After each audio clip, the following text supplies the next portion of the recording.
Hello, I'm Eric Snodgrass, and thank you for watching today's Ag Forecast, brought to you by Nutrien Ag Solutions, your premier platform for real-time global insights.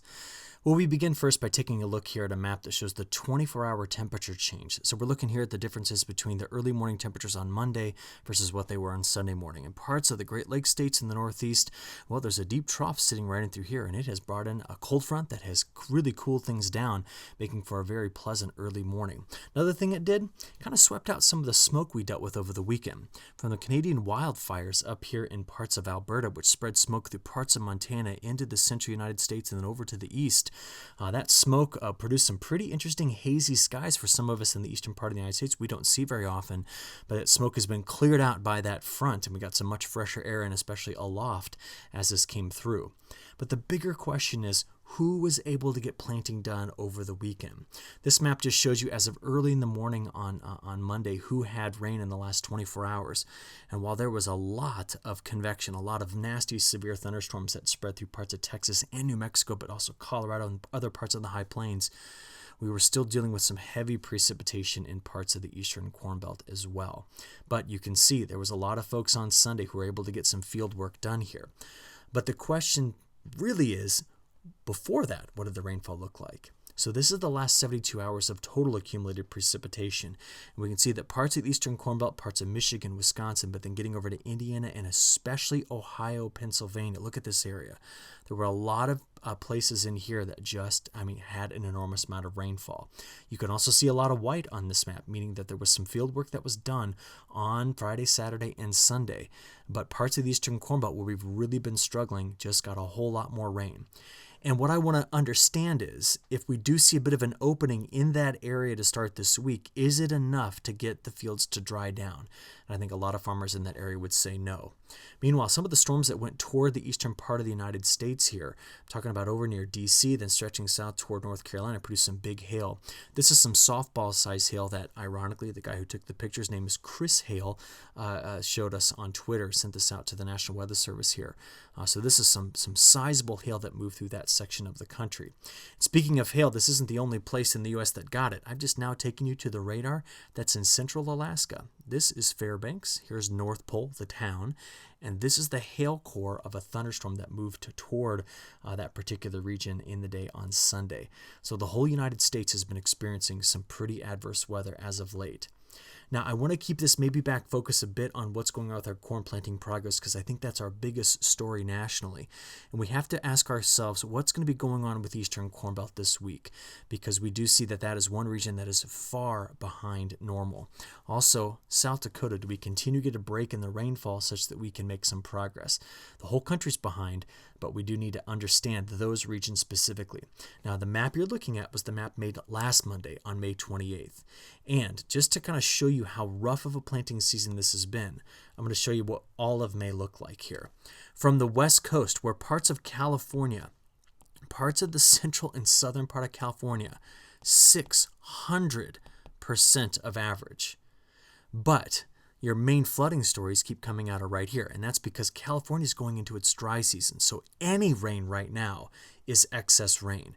But when you look there in that circle I put in the middle part of the country, we know the historic flooding that's happening here. And the things I need to be discussing in this video is, are we going to continue to see rain in these places where if you see this color or anything brighter than it, we've had over a foot of rain. I think that May 2019 is going to show up very near the top in the precipitation ranks once we get those out later this week. So, our forecast as we move forward, let's focus on corn planting progress in the United States. We know that as of week 21, we were way behind. And the question is going to be, do we make it to 70% when the report comes out later in the day on Monday, or do we get up to 75%, or is it somewhere in that range or even below that? Regardless, even if it makes it to one of those two places, this is still going to be the slowest planting progress that we have on record. And a lot of folks had the door slammed shut on them over the weekend. Then the game changer came in. In our forecast videos were released last Friday for the southern region and the western region. We talked about watching some tropical thunderstorms that were coming out of the Bay of Campeche. And there was a lot of uncertainty about this because the question was how were they going to develop, and were they going to move north into Texas and team up with a trough coming out of California? Because if these two features came together, we need to know if they spread into the central plains, making the flooding problem worse, or does it get over toward the mid-south? And right now, the best forecast track is for this to head towards southern Illinois, stall out over parts of Tennessee and Kentucky, and then come down here toward the southeast. And people in through here, well, you saw the maps. They are desperate for the precipitation. So some people are going to be very happy with this forecast, and others are not going to like what I have to show, because that thing was the game changer. And if you watched the weather forecast all weekend long, you would see a lot of us say, well, what we were seeing last week as a potential drier time period, the door was slammed shut on that because of this kind of cascading effect, like these beer coming off this guy's tray, with the eventual evolution of this tropical system. So let's get into it, all right? Here it is. This, which may potentially be named Tropical Storm Barry, is going to interact with this shortwave trough, and they're going to meet right in the middle part of the country. You got to be watching that. The cooler weather, that's complements of this trough that you see here, which we talked about last week. And the bigger feature coming through next weekend is going to be this one, which sweeps right into the Canadian prairies, bringing them rain, but also potential for severe weather here in the high plains and in the northern Corn Belt. We have got a lot to try to diagnose in this video. Let's get right into it. Here's your next 9 days as forecast by the National Blended Model. Even before the tropical event comes up like this, we're going to be watching for scattered showers and storms to move through this area. We are then going to have to try to figure out how much rain gets down over here into the south, because a lot of folks watching this in the south and southeast are looking at this just happy that I'm even showing rainfall in that area. What is the northern extent going to be of the rainfall? Is Wisconsin, Michigan going to get away with some drier conditions? And then what about the timing of the system that comes through parts of the northern plains here? Meanwhile, look out west. Things are relatively dry. Despite the deeper trough that sweeps through here later on, things are relatively dry.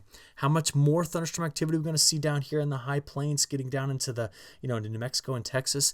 And did the models get this right? Is it possible that the central part right in here where this historic flooding, we're smashing records set in 1927, okay, is it actually going to be more of an eastern United States rainfall event? Well, that's what we're going toward. Let's get right into it. The pattern's everything. First, the system coming out of the Bay of Campeche. You're not going to see it very well because it's a warm core system. It's going to team up with this trough and move right here together over toward the mid-south. Secondly, here's the trough keeping things cool, and here's the bigger one that's going to sweep through by next weekend, kicking off severe weather here in parts of the north central plains. So those are your main features. Watch it play forward here. As we sweep forward, there comes the trough out of New Mexico, into Texas, towards southern Illinois, and then dives back south down toward Georgia, Alabama, and South Carolina. By next weekend, here's the trough sweeping through, plenty of warm moisture out ahead of it. Big-time precipitation event, big-time severe weather event potentially right here as this trough sweeps through. After that, what does our pattern do? It tends to go back here. And if it does that, hangs onto that pattern, that's a pattern that has a lot of subtle features in it. That's a pattern with northwest flow. This is a pattern that's going to be day by day watching for the forecast of precipitation. This pattern reduces predictability. This pattern will reduce accuracy in long-range forecasts. It's a tough one. We're transitioning into more summer-like weather here in terms of the overall flow pattern. It will continue to have a cool bias in this area as that trough swings through, though, as we get into the middle part of the month of June. So that's kind of the overall picture of things. In terms of severe weather, what are we watching on Monday? Well, it's going to be New Mexico, Texas, and parts of the high plains right here in parts of Colorado, Kansas, and Nebraska. So keep a close eye out in that region. I'll show you in detail in a few moments. On Tuesday, we're watching for the boundary to spread right in through this area. So parts of Iowa, getting into parts of Missouri and Illinois are going to be under the gun. And we're still going to see, as this shortwave moves through, parts of New Mexico and Texas getting in on some of the severe weather. By the time we get into the day on Wednesday, we're going to be watching for a boundary that's going to stall out here. We're going to be watching for the tropical system to start to move north. It'll be right in this corridor, right in here in the Ohio River Valley that we're going to watch. So our severe weather problems continue. Early in the morning on Monday, we were watching showers and storms moving through Nebraska, stretching down here into parts of Texas and Oklahoma as well. Outside of that, much of the rest of the country was relatively dry early in the morning on Monday. Where are those storms going? Well, let me animate for you a high-resolution rapid refresh model taking out to midday on Tuesday. We see the storms that were in parts of Nebraska sliding through parts of Iowa, getting over to Illinois. We see multiple complexes of thunderstorms moving through Missouri, See them there? Getting into Illinois by the time we get into the day on Tuesday. A lot of showers and thunderstorms. But if you're in Ohio, maybe parts of southern Michigan, Pennsylvania, you're watching this video seeing an open window by which you could possibly dry out a little bit to start off the week. You need 10 days of drying out. I'm only able to buy you with this forecast at most, maybe 4 days in some locations. You can also see the storms exploding there in parts of New Mexico, Texas, getting up into the high plains, which is where we saw the forecast graphics from the Storm Prediction Center saying we were going to be seeing some severe weather today. North Central Plains, you're also dealing with widely scattered showers and storms. So that's just the beginning of this. Where are we going? Well, it's all going to be based on what happens with this tropical system, which may be named Barry. And where does it go, and how does it team up with the trough out west? Because when we add up the next 10 days by the European model on the left and the GFS model on the right, they most certainly agree on where potentially Barry, named Barry, might go.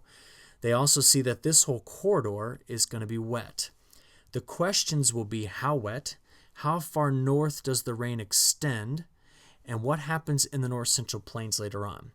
When we see this whole overall pattern out west, things are relatively dry with the exception of when that shortwave does come through. We'll get some higher elevation rain. It doesn't look like it's going to get in the Columbia Basin, but it will be bringing some rain into parts of Montana and Idaho as well.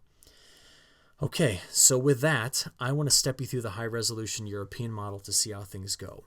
To start off the week, Eastern Corn Belt, you're going to enjoy the protection of higher atmospheric pressure. Watch for showers and storms to move through parts of Nebraska over toward Iowa as we begin this week. Let's just step you back here to show you what's going to happen. So this is Monday afternoon, getting into Monday evening, and into overnight hours. You see this corridor here is dealing with the showers and storms. Meanwhile, much of the eastern Corn Belt over here still has higher atmospheric pressure, keeping things under control. Now Tuesday morning, scattered showers and storms through Missouri, Iowa, Illinois, getting up toward Wisconsin and Michigan. This is now Tuesday afternoon. You can see the storm spreading here, but this high atmospheric pressure still keeping Indiana and Ohio hopefully out of the way. Now, at the same time as I progress through this, you got to watch what's coming out of the Bay of Campeche right here. This is now swinging through parts of Mexico and into Texas. While that happens, a boundary stalls right in through this area. That's a front on Tuesday night into Wednesday morning, and it's this area that we see widely scattered showers and storms on again. So this region and you're just getting more rainfall.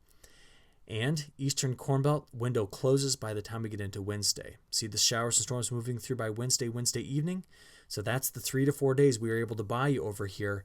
And now what we're going to watch is where does what could potentially be called Barry move through parts of Texas, getting into Arkansas. See the widespread showers? Now here's the trick. Early next weekend, higher atmospheric pressure settles in here. And how far to the south does it extend its dominance? Because if it's able to keep those showers and storms there, yes, Eastern Corn Belt deals with problems, but maybe Wisconsin, Michigan, we skirt the major rainfall out of this. See that? Meanwhile, look at what happened over the weekend. Low pressure developed here. That was when that big shortwave kind of snuck through. And now we're watching over the weekend, Sunday night especially, for showers and storms to move through parts of the Dakotas. Same time, southeast, you're getting the rain.